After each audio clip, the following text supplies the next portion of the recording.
आज की book summary है the body, a guide for occupants, जिसे लिखा है बिल ब्रायसन ने। आपको शायद लगता होगा कि आपको ह्यूमन बॉडी के बारे में सब कुछ मालूम है, मगर आज की यह समरी पढ़कर के आपको बहुत हैरानी होने वाली है। पर आपको पता चलेगा कि हमारी बॉडी के अंदर कितने अलग अलग तरह के अमेजिंग ऑर्गन हैं। इस समरी में आप स्किन, हार्ट, ब्रेन, लंग्स वगैरह के बारे में डिटेल से जानेंगे। साथ ही आपको यह भी पता चलेगा कि नींद की कमी, तरह तरह की बीमारियां और अनहेल्दी आदतें किस तरह हमारी लाइफ पर असर डालते हैं। देखिए, आपके पास या फिर मेरे पास बस एक ही तो बॉडी है, और इसलिए हमें इसकी अहमियत समझना बहुत जरूरी है। इस समरी के जरिए आप अपनी बॉडी को अप्रिशिएट करना और इसका ध्यान रखना सीखेंगे। तो आइए शुरू करते हैं आज की बुक समरी द बॉडी। हम अपनी पूरी लाइफ अपनी बॉडी के अंदर बिताते हैं, लेकिन आप अपनी बॉडी के बारे में कितना जानते हैं? क्या आपको पता है कि एक इंसान एक दिन में करीब 14,000 बार पलक झपकाता है? जगे हुए घंटों के दौरान आप करीब 1.5 मिनट अपनी आंखें बंद करके रखते हैं। जब आप पलक झपकाने के बारे में सोचते हैं, उस दौरान ही आपकी बॉडी करीब 5 मिलियन ब्लड सेल्स बना लेती है। हर सेल पूरी बॉडी में करीब 1,50,000 बार ट्रेवल करता है। बॉडी में हर चीज एकदम नीट और एफिशिएंट तरीके से पैक्ड रहती है। हमारे लंग्स इतने बड़े हैं कि एक पूरे के पूरा टेनिस कोर्ट को कवर कर लें। ब्लड वेसल्स को अगर स्ट्रेच कर दिया जाए तो इससे पूरी दुनिया को 2 बार लपेटा जा सकता है। बॉडी के सारे डीएनए को अगर एक के बाद एक रखा जाए तो यह सोलर सिस्टम से भी आगे निकल जाएगा। यह समरी आपको ह्यूमन बॉडी की सैर कराएगी, जिसमें आप अपने शरीर के इंपॉर्टेंट ऑर्गन्स के बारे में जानेंगे, जैसे कि आपका ब्रेन, हार्ट और लंग्स। आप जानेंगे कि स्किन की क्या इंपॉर्टेंस है और ये कैसे आपको प्रोटेक्ट करती है। आप कई तरह की बीमारियों के बारे में भी जानेंगे कि वो कैसे आप पर असर डालती हैं। हमारी बॉडी में मौजूद 32 ट्रिलियन सेल्स हमें जिंदा रखने के लिए एक साथ मिलकर काम करते हैं। फिर भी हम में से ज्यादातर लोगों को इस बात से फर्क तक नहीं पड़ता। शायद बहुत से लोगों को इसकी नॉलेज तक नहीं होती। हम अपनी बॉडी को अनहेल्दी बनाने के लिए क्या कुछ नहीं करते। हम जंक फूड खाते हैं, मन हुआ तो वर्कआउट करते हैं, वरना नहीं। अनहेल्दी लाइफस्टाइल जीते हैं, लेकिन फिर भी हमारे ऑर्गन्स हमें पोषण देते रहते हैं और सालों साल हमारी बॉडी का ध्यान रखते हैं। तो क्या आप तैयार हैं यह जानने के लिए कि आपकी बॉडी के अंदर क्या क्या चमत्कार होते हैं? आइए इस मीनिंगफुल लर्निंग जर्नी की शुरुआत करते हैं इस चैप्टर से, स्किन एंड हेयर।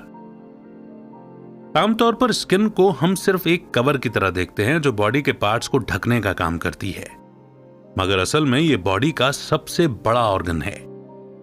स्किन की वजह से ही आपको खुशी, दर्द, गर्माहट और ठंडक का एहसास होता है। यह आपको सूरज की हानिकारक किरणों से भी बचाती है। ऑफिशियली स्किन को क्यूटेनियस सिस्टम भी कहा जाता है। इसका वेट आपकी बॉडी साइज के 10 से 15 पाउंड के बीच में होता है। बाकी ऑर्गन से अलग स्किन कभी फेल नहीं होती, जैसे आपने किडनी फेलियर, हार्ट अटैक या ब्रेन स्ट्रोक के बारे में सुना होगा, पर स्किन फेलियर के बारे में नहीं सुना होगा। ऐसा नहीं होता कि स्किन गिर गई हो और अंदर से हमारे ऑर्गन्स दिखने लगे हों। स्किन का जो हिस्सा नजर आता है उसे एपिडर्मिस कहते हैं। इसमें सिर्फ डेड सेल्स होती हैं। आपके स्किन का कलर आपके एपिडर्मिस लेयर के सेल से डिसाइड होता है, जो सिर्फ 1 मिलीमीटर मोटी होती है। हर सेकंड ये डेड सेल्स गिरती रहती हैं। हम हर घंटे में करीब डेड स्किन के 1 मिलियन छोटे टुकड़े खो देते हैं और हर साल करीब 1 पाउंड स्किन डस्ट बनाते हैं। स्किन को कलर देने में 120 से भी ज्यादा केमिकल्स यूज होते हैं, लेकिन इनमें सबसे मेन है यूमेलानिन, जिसे आमतौर पर मेलानिन कहा जाता है। यह नेचुरल दुनिया में सबसे पुराना और सबसे जाना माना कंपाउंड है। मेलानिन पक्षियों के पंख, मछलियों के स्केल्स के अलावा कई और चीजों को भी कलर देता है। मेलानिन आपके आसपास के हिसाब से आपकी स्किन का कलर डिसाइड करता है। हमारी बॉडी सनलाइट एब्जॉर्ब करके विटामिन डी बनाती है, लेकिन बहुत ज्यादा सनलाइट भी स्किन को डैमेज कर सकती है। लाइट स्किन ज्यादा विटामिन डी प्रोड्यूस करती है, जबकि डार्क स्किन डैमेज को रेजिस्ट करती है। सेंट्रल अफ्रीकन्स की डार्क स्किन इसलिए होती है क्योंकि ये लोग कड़ी धूप का सामना करते हैं। वहीं यूरोपियंस की स्किन फेयर इसलिए होती है क्योंकि उन्हें कड़ी धूप का सामना नहीं करना पड़ता। स्किन के इनर लेयर यानी कि भीतरी परत, जिसे डर्मिस कहते हैं, इसमें सबसे ज्यादा एक्टिविटी होती है। इसमें ब्लड वेसल्स, नर्व्स और बालों की जड़ें होती हैं। इसमें कई छोटे छोटे एरिया भी होते हैं जिन्हें ग्लैंड्स कहते हैं, जो पसीना और सिबिम प्रोड्यूस करते हैं। इन दो सब्सटेंस का मिक्सचर आपकी स्किन के ऊपर एक ऑयली लेयर बनाता है। यह स्किन को ड्राई होने से भी बचाता है और नुकसान पहुंचाने वाले बैक्टीरिया को भी मारता है। हम दुनिया को अपनी स्किन के कई रिसेप्टर्स के जरिए सेंस करते हैं। रफिनी कॉर्पस्कल्स के जरिए हम गर्मी को सेंस कर पाते हैं। मर्कल सेल्स के जरिए हम उस फोर्स को पहचान पाते हैं जो हमारी बॉडी पर लगाया जाता है। ये रिसेप्टर्स बेहद सेंसिटिव होते हैं, लेकिन उतने नहीं जितना पसिनियन कॉर्पस्कल्स, जो कि 0.00001 मिलीमीटर जितने छोटे वाइब्रेशंस तक को पहचान सकते हैं। ह्यूमन बॉडी में दो टाइप की स्किन होती हैं। फर्स्ट स्किन जो हेयर ग्रो नहीं करती, जिसे ग्लैब्रियस यानी कि रोम रहित स्किन कहते हैं। ये होठों, हथेलियों और पैर के तलुओं में होती है। बाकी पूरी बॉडी बालों से ढकी रहती है। कुछ लोगों में ये बाल दूसरों की तुलना में कम दिखाई देते हैं। सिर्फ मैमल्स ही ऐसे हैं जिनकी बॉडी पर बाल पाए जाते हैं। इनका मेन फंक्शन है गर्माहट देना और सुरक्षा करना। मैमल्स को जब ठंड लगती है तो उनके हर बाल के आसपास के मसल्स टाइट हो जाते हैं। वो खड़े हो जाते हैं और ठंड के खिलाफ एक ढाल जैसी बना लेते हैं। यही मैकेनिज्म इंसानों में भी काम करता है, जिसे गूज बम्स के नाम से जाना जाता है, यानी रोंगटे खड़े हो जाना। इंसान की बॉडी के कुछ ही हिस्सों में मोटे या घने बाल होते हैं। सिर के बालों का मकसद है ब्रेन को बेहद सर्दी या गर्मी से बचाना। मगर बायोलॉजिस्ट ये समझ नहीं पाए हैं कि शरीर के बाकी हिस्सों जैसे आर्मपिट्स में घने बाल क्यों होते हैं। इसके पीछे शायद ये कारण हो सकता है कि ये सेक्सुअल मैच्योरिटी को दिखाते हैं। बॉडी के बाल कई साइकिल से गुजरते हैं, जैसे कि ये कुछ समय के लिए बढ़ते हैं, फिर उसी लंबाई तक बने रहते हैं और फिर झड़ जाते हैं। फेशियल हेयर यानी चेहरे पर जो बाल होते हैं वो आमतौर पर 4 हफ्तों का साइकिल कंप्लीट करते हैं। आर्मपिट के बाल 6 महीने तक उगे रहते हैं। सिर के बाल इसलिए ज्यादा लंबे होते हैं क्योंकि इनका साइकिल 7 साल में कंप्लीट होता है। एवोल्यूशन के दौरान ह्यूमन बॉडी के कुछ बाल स्वेट ग्लैंड्स में बदल गए थे। ह्यूमन बॉडी में चिंपैंजी के मुकाबले डबल स्वेट ग्लैंड्स होते हैं। ज्यादातर जानवर हांफने से ठंडे हो जाते हैं, इसलिए वो लंबे वक्त तक काम नहीं कर पाते। लेकिन इंसान मैराथन भी दौड़ लेता है क्योंकि हमारी स्किन पसीना बहाकर हमें गर्म होने से बचाती है। कई लोग सोचते हैं कि पसीना बदबूदार होता है, लेकिन असल में पसीने की कोई स्मेल नहीं होती। आपकी स्किन के ऊपर जो बैक्टीरिया होते हैं असल में वो बदबू पैदा करते हैं। ये बैक्टीरिया पसीने को खाते हैं और मेथेनेडियोल और आइसोवेलेरिक एसिड बनाते हैं। स्किन के हर स्क्वायर सेंटीमीटर के ऊपर करीब 100,000 तरह के माइक्रो ऑर्गेनिज्म पाए जाते हैं और हर इंसान में माइक्रोब्स का एक यूनिक कॉम्बिनेशन होता है। स्किन बैक्टीरिया से पूरी तरह से छुटकारा पाना लगभग नामुमकिन है। अपने हाथों से बैक्टीरिया हटाने के लिए आपको साबुन पानी से अपने हाथ पूरे 1 मिनट तक धोने चाहिए। बैक्टीरिया मारने के लिए हैंड सैनिटाइजर ज्यादा इफेक्टिव तरीके से काम करते हैं, लेकिन स्किन के ज्यादातर माइक्रोब्स नुकसान से ज्यादा आपके लिए फायदेमंद होते हैं। डेमोडेक्स फोलिकलोरुम हमारी बॉडी का सबसे पुराना माइक्रोस्कोपिक पार्टनर है। यह स्किन के ऊपर पाया जाता है और डेड स्किन को खाता है। नेक्स्ट चैप्टर है द ब्रेन। ब्रेन की मेमोरी कैपेसिटी करीब 200 एक्साबाइट्स है। प्रैक्टिकली इतनी मेमोरी पूरे इंटरनेट को स्टोर करने के लिए काफी है। अपने ब्रेन का एक रेत के दाने का जितना हिस्सा लो, इतने छोटे से हिस्से में दुनिया अब तक की जितनी भी मूवी बनी है वो सब स्टोर कर सकती है। इतने पावरफुल ऑर्गन के लिए ब्रेन बेहद सिंपल सा लगता है। इसमें 80% से ज्यादा पानी है और बाकी का हिस्सा फैट और प्रोटीन है। हार्ट, लंग्स और इंटेस्टाइन यानी आंत सबके सब काम करते हुए हिलते हैं, लेकिन ब्रेन अपनी जगह से हिलता नहीं है। ब्रेन का वेट आपकी बॉडी का सिर्फ 2% है। हालांकि यह आपकी टोटल एनर्जी जो आप प्रोड्यूस करते हैं उसका 20% यूज करता है। एक बेबी का ब्रेन उसकी एनर्जी का 65% यूज करता है। यही वजह है कि बच्चे इतने ज्यादा सोते हैं। इतनी एनर्जी यूज करने के बावजूद आपका ब्रेन बचपन में पूरी तरह से डेवलप नहीं होता है। यहां तक कि टीनेजर्स का ब्रेन भी एडल्ट ब्रेन की तुलना में सिर्फ 80% डेवलप होता है। ब्रेन के कनेक्शन आपके मिड 20s तक पहुंचने के पहले कंप्लीट नहीं होते हैं। ब्रेन में किसी और बॉडी ऑर्गन से ज्यादा फीचर्स और सेक्शन हैं, लेकिन इसमें 3 पार्ट सबसे इंपॉर्टेंट माने जाते हैं। फर्स्ट है सेरेब्रम। इसका काम है थॉट्स को कंट्रोल करना, एनालिसिस करना और डिसीजन लेना। सेरेब्रम देखने और सुनने की पावर को भी कंट्रोल करता है। ब्रेन का सेकंड मेन सेक्शन है सेरेबेलम। यह सिर के पीछे की तरफ होता है, आपकी गर्दन के टॉप साइड पर। सेरेबेलम ब्रेन का 10% हिस्सा बनाता है। इसके बावजूद इसमें 50% से ज्यादा ब्रेन सेल्स होते हैं। वो इसलिए क्योंकि सेरेबेलम मूवमेंट और सेंस ऑफ बैलेंस को कंट्रोल करता है। ब्रेन के निचले हिस्से में ब्रेन का स्टेम होता है। ये ब्रेन का सबसे पुराना हिस्सा है। ये सबसे बेसिक फंक्शन जैसे सांस लेना, सोना और हार्ट बीट को कंट्रोल करता है। आमतौर पर जब किसी का ब्रेन स्टेम काम करना बंद कर देता है तो उसे ब्रेन डेड डिक्लेयर कर दिया जाता है। ब्रेन के कई और सेक्शन हैं जो पूरे स्कल में फैले हुए हैं। इन पर आमतौर पर किसी का ध्यान नहीं जाता। इन पर तभी ध्यान जाता है जब ये काम करना बंद कर देते हैं। अब जैसे बेसल गैंग्लिया का ही एग्जाम्पल ले लो। ये कम्युनिकेशन और मूवमेंट में हेल्प करता है, लेकिन हमें इसकी इंपॉर्टेंस का सिर्फ तभी एहसास होता है जब इसके फेल होने की वजह से पार्किंसंस की बीमारी होती है। ब्रेन के अलग अलग पार्ट मिलकर लिम्बिक सिस्टम बनाते हैं। इस सिस्टम का सबसे इंपॉर्टेंट पार्ट है हाइपोथैलेमस। इसका साइज मूंगफली जितना होता है, पर यह भूख, नींद और सेक्सुअल अराउजल को कंट्रोल करता है। एमिगडाला गहरे इमोशंस जैसे गुस्से और डर को कंट्रोल करता है। हिप्पोकैम्पस आपकी सारी मेमोरीज को स्टोर और ऑर्गेनाइज करता है। हम चीजें कैसे याद रख पाते हैं, इस बारे में बहुत कम जानकारी मालूम है। हम में से ज्यादातर लोगों को बेकार की चीजें जैसे स्पोर्ट्स और फैशन से जुड़ी बातें तो याद रह जाती हैं, पर हम ये भूल जाते हैं कि अपनी गाड़ी की चाबी कहां रखी है। इसके बावजूद ब्रेन का कमाल यह है कि यह सारे ऑब्जर्वेशन को स्टोर करता है।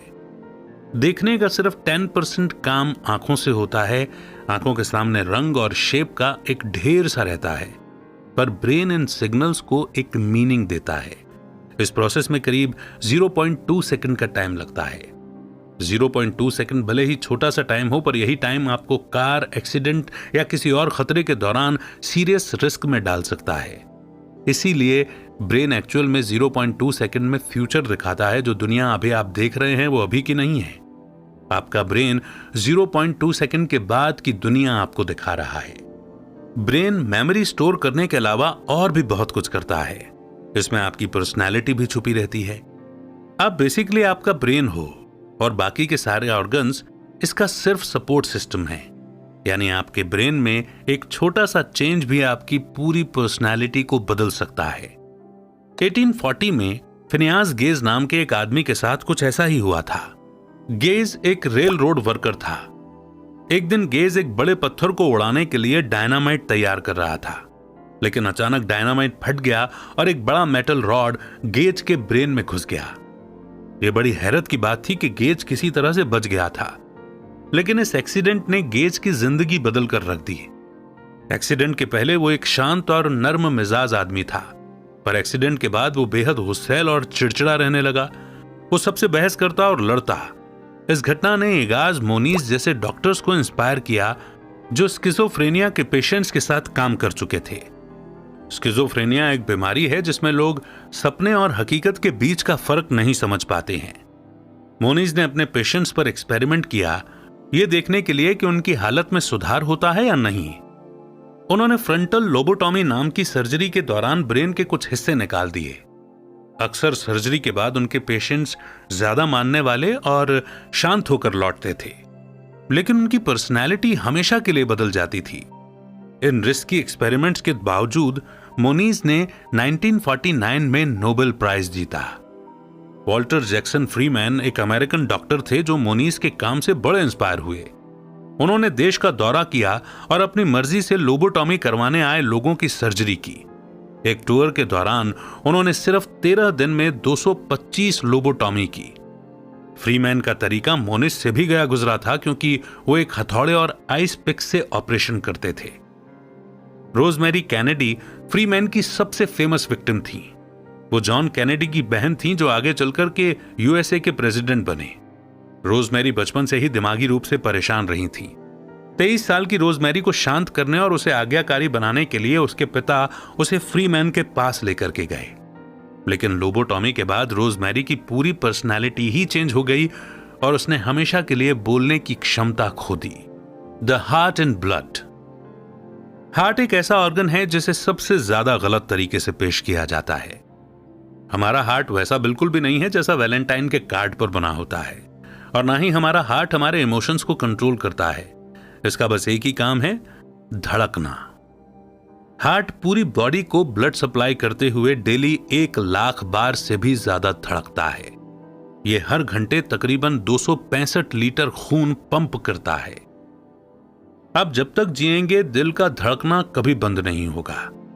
लेकिन इससे भी बड़ी बात यह है कि इसका फोर्स हद से ज्यादा होता है। अगर हार्ट से ब्लड को फ्री छोड़ दिया जाए तो यह हवा में 3 मीटर की ऊंचाई तक उठ सकता है, और इतने पावरफुल ऑर्गन का वेट सिर्फ आधा किलो होता है। हार्ट का डिजाइन सिंपल है। इसमें 4 पार्ट होते हैं। इसमें 2 एंट्री पॉइंट होते हैं जिन्हें एट्रिया कहते हैं, और ब्लड के निकलने के लिए 2 एग्जिट होते हैं जिन्हें वेंट्रिकल्स कहा जाता है। ब्लड का 15% पार्ट ब्रेन में जाता है। हालांकि सबसे ज्यादा डिमांड किडनी की होती है, जो टोटल 20% ब्लड कंज्यूम करता है। हार्ट से जब ब्लड बाहर की तरफ पुश होता है तो इस प्रोसेस को सिस्टोल कहा जाता है, और ब्लड जब वापस हार्ट में भरता है तो इस प्रोसेस को डायस्टोल कहते हैं। जब ब्लड प्रेशर मेजर किया जाता है तो टेस्ट 2 नंबर देता है। इसका एवरेज रीडिंग है 120/80। सिस्टोल फेज में हाई प्रेशर होता है और डायस्टोल फेज में लो प्रेशर। इतना इंपॉर्टेंट ऑर्गन होने के बावजूद 1950 से पहले तक हार्ट हेल्थ के बारे में बहुत कम नॉलेज अवेलेबल थी। उन दिनों लोगों को यह गलतफहमी हो गई थी कि हाई ब्लड प्रेशर का मतलब हाई फिटनेस और एनर्जी लेवल है। हार्ट की बीमारी पर तब ध्यान दिया जाने लगा जब यूएस के प्रेसिडेंट एफ.डी. रूजवेल्ट की हार्ट अटैक से मौत हो गई। उस वक्त उनका ब्लड प्रेशर था 300/190। कई और जानलेवा बीमारियों के कारण हार्ट डिसीज को काफी लंबे टाइम तक नजरअंदाज किया गया। ज्यादातर लोग वक्त से पहले ही टीबी, डिप्थीरिया और टाइफाइड फीवर जैसी बीमारियों से मर जाया करते थे। हार्ट को समझने के लिए पहले भी रिसर्चर्स काफी मेहनत कर चुके हैं, पर ज्यादातर उनके काम को नोटिस नहीं किया गया। अब जैसे वर्नर फोर्समैन का ही एग्जाम्पल ले लो। 1929 यानी कि 1929 में उन्होंने ये पता करने की कोशिश की कि क्या हार्ट की सर्जरी की जा सकती है। उन्होंने एक्सपेरिमेंट के लिए एक ट्यूब अपने बाजू में लगाई और उसे पुश करते हुए हार्ट तक ले गए। उसके बाद फोर्समैन अपने हॉस्पिटल की रेडियोलॉजी सेक्शन में एक्सरे करवाने गए। उस वक्त किसी ने फोर्समैन के काम पर ध्यान नहीं दिया। फिर कई दशक के बाद डिकिंसन रिचर्ड्स और आंड्रे कोरनैंड ने हार्ट सर्जरी के बारे में ज्यादा जानकारी हासिल करने के लिए फोर्समैन का पता लगाया। आखिरकार उनकी मेहनत रंग लाई और 1956 में उनके काम के लिए उन्हें नोबेल प्राइज दिया गया। मॉडर्न मेडिसिन इतना डेवलप हो चुका है कि लगभग हर तरह की हार्ट डिसीज का इलाज मुमकिन है। हार्ट सर्जरी में सबसे कमाल की डिस्कवरी 1967 में हुई थी, जब क्रिश्चियन बर्नार्ड नाम के डॉक्टर ने सक्सेसफुली हार्ट ट्रांसप्लांट किया था।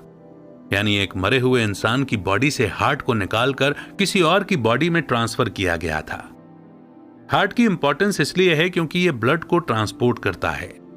अगर ब्लड को काफी देर यूं ही पड़ा रहने दिया जाए तो ये 4 लेयर में अलग हो जाएगा। ये हैं red blood cells, white cells, plasma और प्लेटलेट्स। प्लाज्मा में आधा ब्लड होता है। ये 90% पानी होता है जिसमें कुछ और केमिकल्स घुले होते हैं। प्लाज्मा में एंटीबॉडीज होते हैं जो आपको बीमारियों से लड़ने में मदद करते हैं। साथ ही इसमें ऐसे कंपाउंड्स भी होते हैं जो घाव को भरने में मदद करते हैं। टोटल ब्लड वॉल्यूम में 45% रेड ब्लड सेल्स की मात्रा होती है। उनका काम है ऑक्सीजन को पूरी बॉडी में ट्रांसपोर्ट करना, और यह काम हीमोग्लोबिन नाम के एक प्रोटीन की मदद से होता है। हर ब्लड सेल करीब 2,50,000 हीमोग्लोबिन मॉलिक्यूल्स कैरी करता है। प्रोटीन ऑक्सीजन को पकड़ता है और ऑर्गन में पहुंचने के बाद इसे रिलीज कर देता है। हीमोग्लोबिन की कमजोरी यह है कि यह कार्बन मोनोऑक्साइड की ओर बहुत ज्यादा अट्रैक्ट होता है। अगर आप सांस के जरिए कार्बन मोनोऑक्साइड लोगे तो हीमोग्लोबिन ऑक्सीजन को नजरअंदाज करना शुरू कर देगा। इसी वजह से इस केस में लोगों की मौत हो जाती है। यूएस में हर साल करीब 450 लोग एक्सीडेंटली CO पॉइजनिंग की वजह से मर जाते हैं। 1900 से पहले तक लोग मुश्किल से ब्लड के बारे में कुछ जानते थे।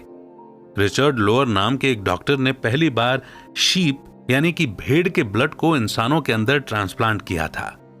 पहले डॉक्टर्स को यह भी लगता था कि किसी पेशेंट को अगर काटकर उसका खून बहने दिया जाए तो इससे उसकी सारी बीमारियां दूर हो जाएंगी। इस प्रोसीजर की वजह से अमेरिका के पहले प्रेसिडेंट की जान चली गई थी, क्योंकि उनके गले का इन्फेक्शन ठीक करने के लिए डॉक्टर्स ने उनका खून बह जाने दिया था। ब्लड की मॉडर्न अंडरस्टैंडिंग कार्ल लैंडस्टीनर की रिसर्च के साथ शुरू हुई, जब उन्होंने यह पता लगाया कि कुछ खास पेशेंट्स का ब्लड दूसरों के ब्लड के साथ रिएक्ट करता है। अपने लैब में अलग अलग ब्लड सैंपल्स को मिक्स करके लैंडस्टीनर ने अलग अलग ब्लड ग्रुप्स डिस्कवर किए। यहां तक कि आज भी हम ब्लड ग्रुप को उस नाम से ही जानते हैं जो लैंडस्टीनर के सिस्टम के हिसाब से बनाया गया था, the lungs and breathing. Heart की तरह ही आपके लंग्स भी पूरी जिंदगी नॉन स्टॉप काम करते हैं। हम तकरीबन रोज 15,000 लीटर हवा लेते हैं। कई लोग सोचते हैं कि सिर्फ लंग्स ही हमारे ब्रीदिंग सिस्टम का इंपॉर्टेंट पार्ट है, लेकिन साइनस कैविटी भी हमारे सांस लेने के लिए उतना ही इंपॉर्टेंट है। साइनस कैविटी आपके स्कल के अंदर एक बड़ी सी जगह होती है, लेकिन ये एकदम खाली नहीं है, क्योंकि ये हड्डियों का एक कॉम्प्लेक्स नेटवर्क है। रिसर्चर्स का मानना है कि ये स्पेस बॉडी में इसलिए है ताकि हमें सांस लेने में आसानी हो। जब आपको जुकाम हो जाता है तो सारा म्यूकस साइनस के अंदर जमा हो जाता है। लंग्स और इससे जुड़े सारे ऑर्गन मिलकर रेस्पिरेटरी सिस्टम बनाते हैं। ये सिस्टम ह्यूमन बॉडी का बेस्ट क्लीनिंग मैकेनिज्म है। दिल्ली जैसे शहर में एक एवरेज इंसान डेली 20 बिलियन फॉरेन पार्टिकल्स सांस के साथ अंदर लेता है। इसमें डस्ट, इंडस्ट्रियल केमिकल्स और फंगस आदि शामिल हैं। ये फॉरेन पार्टिकल्स हमें बीमार कर सकते हैं। बड़े बड़े पार्टिकल्स खांसी या छींक के जरिए बाहर निकल जाते हैं और छोटे पार्टिकल्स सांस की नली की चिपचिपी लाइनिंग में फंस जाते हैं।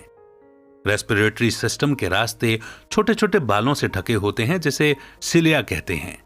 सिलिया इन फॉरेन पार्टिकल्स को पकड़कर गले के जरिए पेट में भेज देता है। इस प्रोटेक्टिव मैकेनिज्म से बचकर कुछ छोटे मोटे पार्टिकल्स लंग्स में चले जाते हैं। यहां पहुंचने के बाद उनका सामना एल्वियोलर मैक्रोफेजेस से होता है। ये व्हाइट ब्लड सेल्स होते हैं जो फॉरेन पार्टिकल्स को खा लेते हैं, लेकिन सिक्योरिटी की इतनी लेयर्स के बावजूद आप अक्सर बीमार पड़ ही जाते हैं। दोनों लंग्स का वेट 1.1 किलोग्राम है। हालांकि ये आपकी बॉडी का एक बड़ा हिस्सा घेरते हैं। इसका टॉप तो ऑलमोस्ट आपके गर्दन तक पहुंचता है और इसका एंड वहां होता है जहां आपके रिब्स यानी कि पसलियां खत्म होती हैं। कई लोगों को लगता है कि लंग्स खुद से बढ़ते और सिकुड़ते हैं, लेकिन ये मोशन एक और मसल के सपोर्ट से होता है जो लंग्स के नीचे होती है। डायफ्राम मसल लंग्स के नीचे होता है और सांस लेते वक्त ये लंग्स को नीचे की तरफ खींचता है। ये सांस लेने की एफिशिएंसी को इंप्रूव करता है। ह्यूमन ब्रेन बाकी जानवरों से ज्यादा ऑक्सीजन ले सकता है। शायद ये भी एक फैक्टर है जो हमें किसी भी जानवर के मुकाबले ज्यादा इंटेलिजेंट बनाता है। हार्ट बीट या डाइजेशन से हटकर अगर हम चाहें तो ब्रीदिंग को पूरी तरह से रोक भी सकते हैं, लेकिन कुछ ही देर बाद हमें अनकंफर्टेबल लगने लगेगा। आपने शायद नोटिस किया होगा कि सांस रोकने के बाद सबसे पहली चीज जो हम करते हैं वो है सांस बाहर छोड़ना। ऐसा इसलिए होता है क्योंकि बॉडी हर हाल में कार्बन डाइऑक्साइड को बाहर निकालना चाहती है। इसे फ्रेश ऑक्सीजन लेने की उतनी टेंशन नहीं होती जितनी कार्बन डाइऑक्साइड रिलीज करने की होती है। सांस रोकने का वर्ल्ड रिकॉर्ड 23 यानी कि 23 मिनट्स का है और ये रिकॉर्ड बनाया था एक आदमी ने जो कि प्योर ऑक्सीजन इनहेल करने के बाद पूल में काफी देर तक पड़ा रहा। आमतौर पर हम काम करते समय मैक्सिमम 2 से 3 मिनट तक सांस रोक सकते हैं। ये सील के मुकाबले काफी कमजोर है जो 2 घंटे से ज्यादा सांस रोक सकते हैं। लंग्स हमारी बॉडी के अंदर बेहद एफिशिएंट तरीके से पैक्ड होते हैं।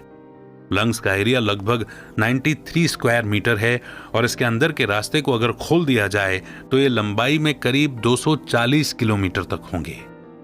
इतने बड़े और कॉम्प्लेक्स सिस्टम में प्रॉब्लम तो आएगी ही। फिलहाल अस्थमा सबसे बड़ा रेस्पिरेटरी प्रॉब्लम है। जो हमारे लिए एक चैलेंज बना हुआ है।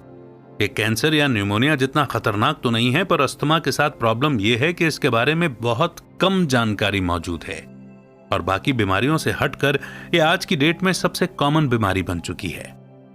अस्थमा एक कंडीशन का नाम है जहां सांस की नली बेहद पतली हो जाती है, जिससे सांस लेने में दिक्कत होने लगती है।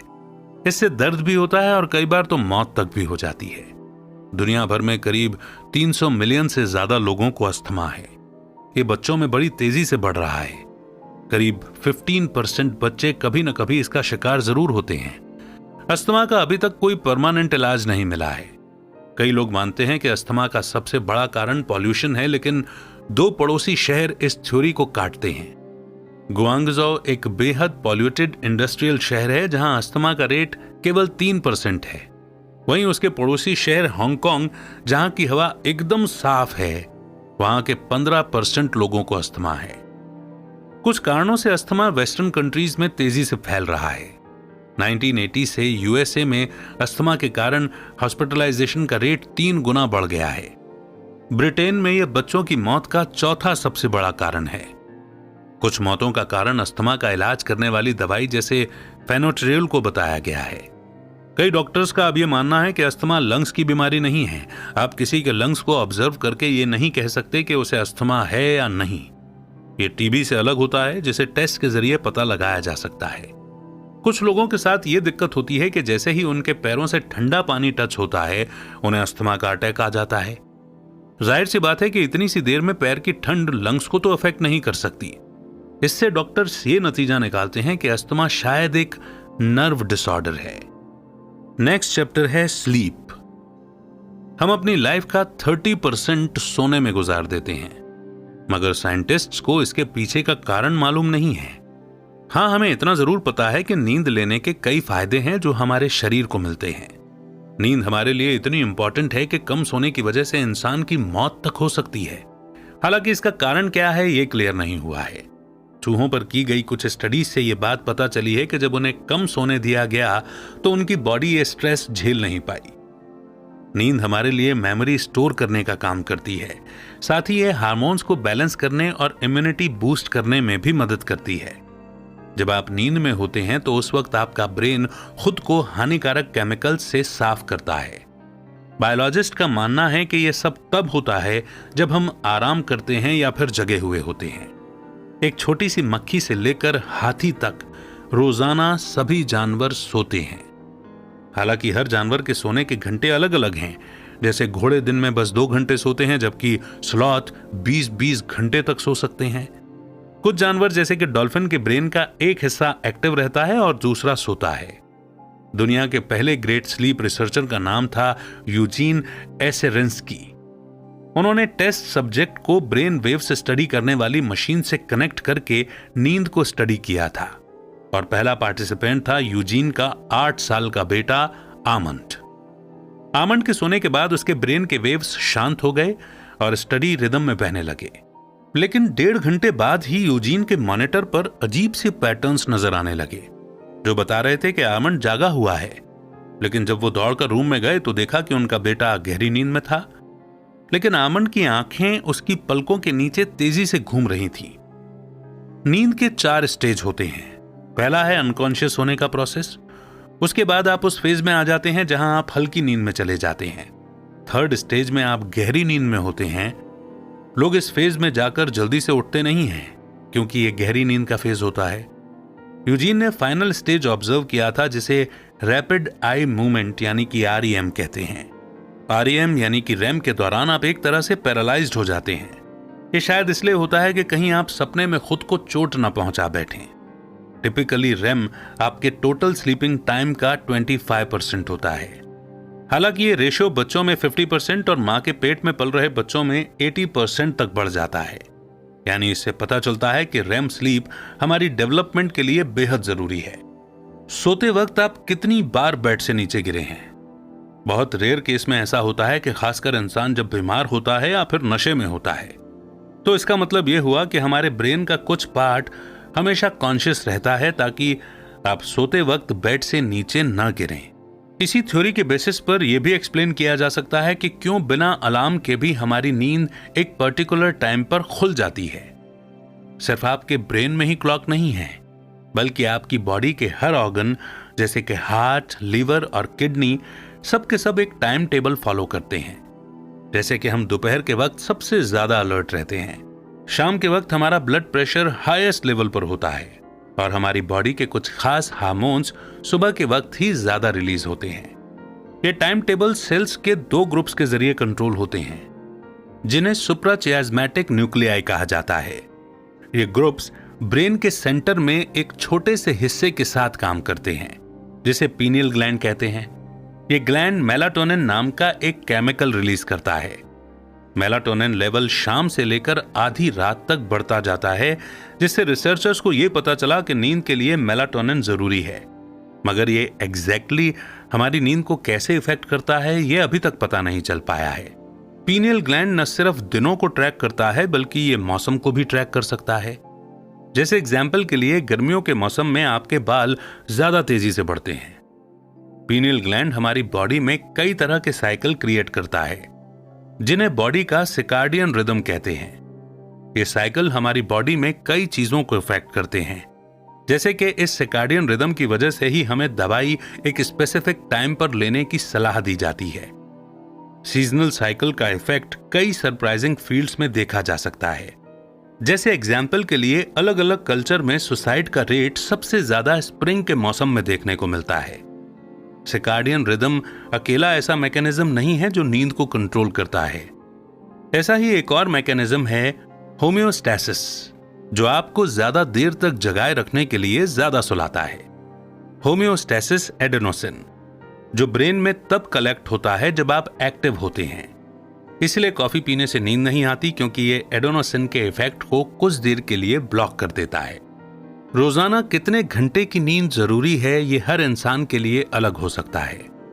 आमतौर पर 7 से 9 घंटे की नींद काफी होती है, पर टीनेजर्स की नींद कम होती है, क्योंकि आमतौर पर वो देर रात तक जागते हैं और सुबह उन्हें स्कूल जाने के लिए जल्दी उठना पड़ता है। नींद पूरी ना होने के कई गंभीर नुकसान हो सकते हैं। कुछ स्टडीज में टीनेजर्स के लिए थोड़ा लेट स्कूल स्टार्ट करने के इफेक्ट्स को मॉनिटर किया गया, तो पता चला कि देर से स्कूल स्टार्ट करने का स्टूडेंट्स पर पॉजिटिव इफेक्ट पड़ा है, जैसे कि उनके टेस्ट रिजल्ट इंप्रूव हुए और डिप्रेशन लेवल भी कम देखा गया। सबसे लंबे समय तक नहीं सोने का रिकॉर्ड है 11 दिन और 24 मिनट, जो एक high school student Randy Gardner के नाम जाता है। इस रिकॉर्ड को पूरा करने के बाद गार्डनर लगातार 14 घंटे तक सोते रहे। हालांकि जवानी में उन पर इसका कोई साइड इफेक्ट नहीं पड़ा, पर बाद के सालों में उन्हें इंसोम्निया यानी कि नींद न आने की बीमारी हो गई थी। इंसोम्निया एक कंडीशन है जहां पर आप थके होने के बावजूद भी सो नहीं पाते। करीब 10% से 20% एडल्ट्स इस बीमारी का शिकार होते हैं।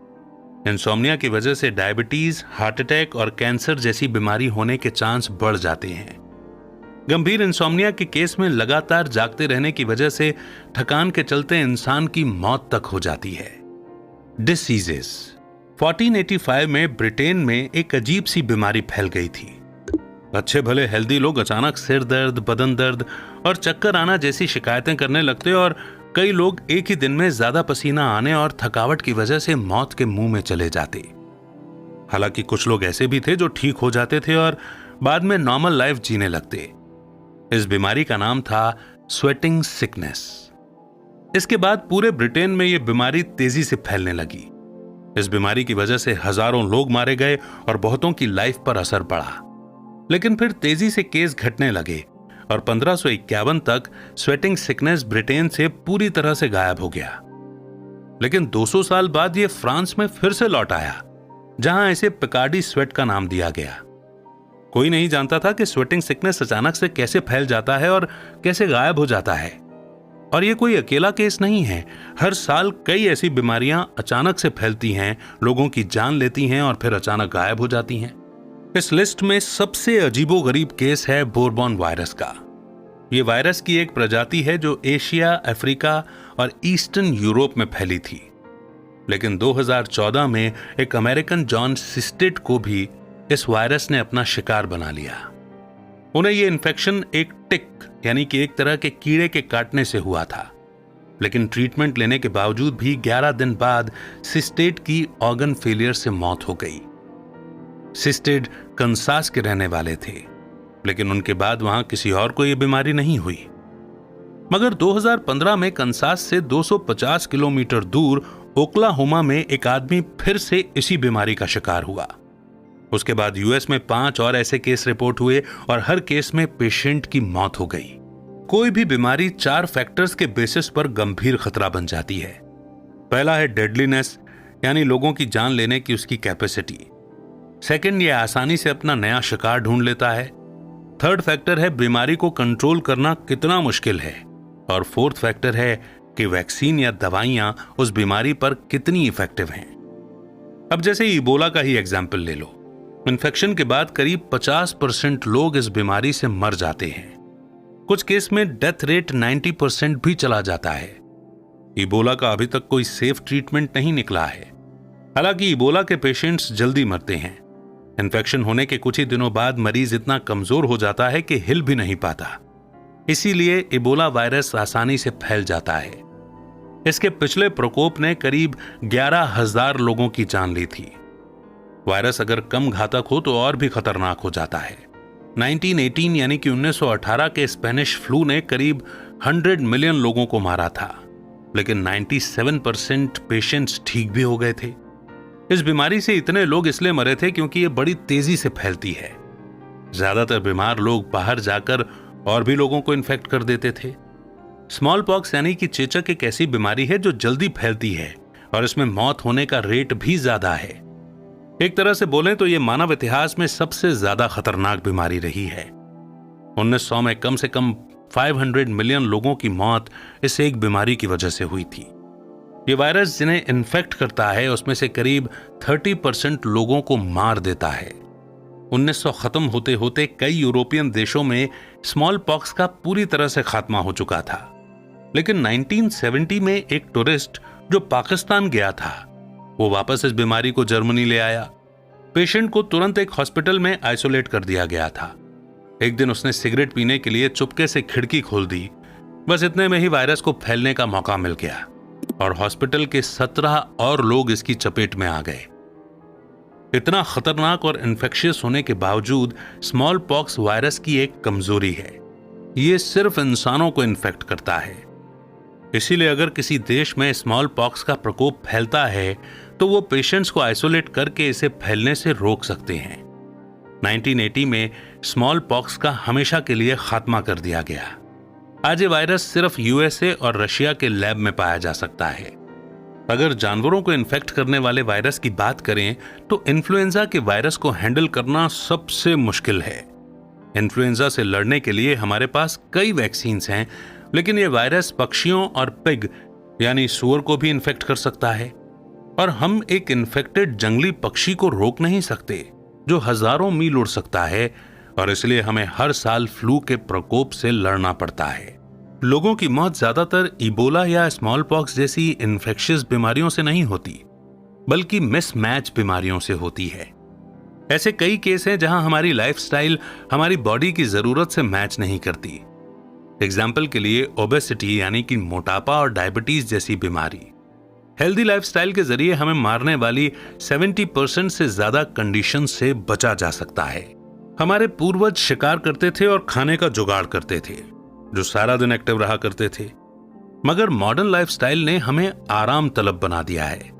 हम अपना पूरा दिन सीट पर बैठे बैठे गुजार देते हैं। नेचुरल मीट और प्लांट फूड के बजाय हम चीनी से भरा प्रोसेस्ड फूड खाते हैं। मॉडर्न दवाइयों ने सिचुएशन को और भी खराब कर दिया है। आज हॉस्पिटल इन बीमारियों को खत्म करने के बजाय इन्हें मैनेज करने की कोशिश कर रहे हैं। और अब वक्त है कंक्लूजन का। तो सबसे पहले तो आपने स्किन और हेयर के बारे में जाना। स्किन की जो बाहरी परत हमें दिखती है वो पूरी की पूरी डेड सेल से बनी होती है। उसके बाद आता है इनर सेक्शन या डर्मिस। इसमें ग्लैंड्स होते हैं जो सीबम और स्वेट यानी कि पसीना बनाते हैं। इसी लेयर में रिसेप्टर्स भी होते हैं जिससे आप चीजों को छूकर फील कर पाते हैं। होंठ, हाथ की हथेलियां और पांव के तलवों के अलावा हमारी पूरी बॉडी में छोटे छोटे बाल हैं। सेकंड, आपने ब्रेन के बारे में जाना। इसमें इतनी मेमोरी होती है जो दुनिया का सारा डिजिटल कंटेंट स्टोर कर सकता है। ब्रेन आपकी एनर्जी का टोटल 1/5 ही यूज करता है। इसमें 3 मेन पार्ट होते हैं, सेरेबेलम, सेरिब्रम और ब्रेन स्टेम। ब्रेन के बाकी पार्ट्स मिलकर लिम्बिक सिस्टम बनाते हैं जो कम्युनिकेशन, इमोशन, मूवमेंट्स और बैलेंस के लिए जिम्मेदार हैं। थर्ड, आपने हार्ट और ब्लड के बारे में जाना। हार्ट बेसिकली एक पावरफुल पंप है। यह हमारे मरने तक काम करता रहता है। ब्लड का मेन रोल है पूरी बॉडी को ऑक्सीजन सप्लाई करना। ऑक्सीजन रेड ब्लड सेल्स में मौजूद मॉलिक्यूल्स में स्टोर होता है जिन्हें हेमोग्लोबिन कहा जाता है। रेड सेल्स के अलावा ब्लड में प्लाज्मा, व्हाइट सेल्स और प्लेटलेट्स भी होते हैं। फोर्थ, आपने लंग्स के बारे में जाना। लंग्स हर रोज तकरीबन 15,000 लीटर के करीब हवा को प्रोसेस करता है। लंग्स डायफ्राम मसल्स की मदद से हमें सांस लेने में मदद करता है। आज के समय में अस्थमा लंग्स के हेल्थ के लिए सबसे बड़ा खतरा बना हुआ है, जिसका कोई परमानेंट इलाज नहीं है और करीब 300 मिलियन से ज्यादा लोग इस बीमारी के शिकार हैं। फिफ्थ, आपने नींद के बारे में जाना। यह ब्रेन हेल्थ को मेंटेन करने और हार्मोनल बैलेंस क्रिएट करने में हेल्प करता है। नींद के 4 स्टेज हैं और इनमें सबसे इंपॉर्टेंट है REM, रैम। सर्काडियन सिस्टम और होम्योस्टेसिस नींद को कंट्रोल करते हैं। कम सोने से मोटापा, कैंसर, डायबिटीज और हार्ट की बीमारी के अलावा और भी कई तरह की बीमारियां हो सकती हैं। सिक्स्थ, आपने बीमारियों के बारे में समझा। कुछ लोग अजीबोगरीब बीमारी से मर जाते हैं, जैसे स्वेटिंग सिकनेस और बोरबॉन वायरस। यह बीमारी लोगों को इन्फेक्ट करके अचानक गायब हो जाती है। वायरस डिसीज का महामारी में बदलने का खतरा होता है, क्योंकि यह बहुत तेजी से फैलती है और इसमें मौत होने का रेट भी काफी ज्यादा होता है। स्मॉल पॉक्स इसका बेस्ट एग्जाम्पल है, लेकिन आजकल लोग अपने अनहेल्दी लाइफस्टाइल के चलते मिसमैच डिसीज से भी मर रहे हैं। आज भी इंसान का शरीर खुद में कई राज समेटे हुए है, जिनके बारे में हम कुछ नहीं जानते। जो लोग अपनी बॉडी के बारे में ठीक से जानते नहीं हैं, वो हेल्थ के बारे में खराब डिसीजन ले लेते हैं। इस समरी ने आपको बॉडी के कई राज बताए हैं। अपनी बॉडी के इन चमत्कारों को अप्रिशिएट करना सीखें जो आपको जिंदा रखे हुए हैं। ज्यादा हेल्दी और भरपूर लाइफ जीने के लिए इस नॉलेज का इस्तेमाल जरूर करें। और इसी मोड़ पर यह समरी यहीं पर समाप्त होती है। उम्मीद करते हैं कि यह समरी आपको बेहद पसंद आई होगी। नॉलेज का कौन सा पॉइंट आपके लिए बल्ब ऑन मूवमेंट था, कमेंट सेक्शन में जरूर लिखिएगा।